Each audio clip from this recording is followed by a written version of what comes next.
Alam mo yung feeling na parati kang tinatamad mag-create ng content para sa affiliate mo or just your regular content. Kasi nga, ang hirap mag-set up, gusto mo pagplanuhan lahat. And ako, isa sa mga struggle ko is yung pag-set up ng mic. Kaya madalas pag nag-video ko ganito lang. Kasi yung microphone ko, ito, yung lumang microphone ko. So, Holy Land to, yung M1. Well, ang cable niya ganito. So, ngayon, may ganyan siya. Tapos meron pa yung adapter para sa iPhone. So, madalas, hindi na lang ako gumagamit ng mic kasi ayoko na yung maghahanap-hanap pa ako. Pero, ito nga, meron akong bagong in-order.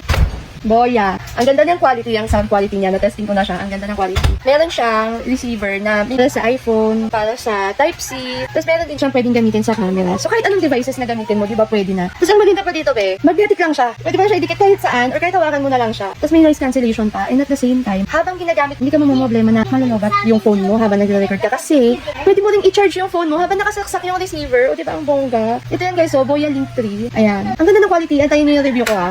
Pakinggan ninyo. Kahit yung noise cancellation niya, suabe. Hindi siya talagang pang pucho-pucho lang. Actually, itong Holy Land na mic ko, ang mahal ang bili ko dito. Nasa 8K bili ko dito nung unang labas nito. Tapos yung adapter ng iPhone, nasa 800. Depende sa kung anong kukunin mo. Pwede kang bumili ng walang charging case, pwede bumili ng pang iPhone lang, pwede bumili ng pang Type-C lang, tsaka pang camera. Yung ganun, may kanya-kanya siyang combo. Ito yung 6,000 yata to may get. Kasi, kompleto to. Just in case, malay mo yung iPhone 13 ko next year, mag-iPhone 17 na diba? At least, diba, meron kang Type-C na available, at saka meron pa pang camera, tapos may charging case ka. Para always on the go. Kasi nga, tapos makakagaya akong tamad, lagi nawawalan ng motivation mag-create ng content. Dahil nga sa pagsaset up. Okay, magganto ka na lang na microphone kaysa bumili ka ng mga mura tapos pag nalaglag na sisira.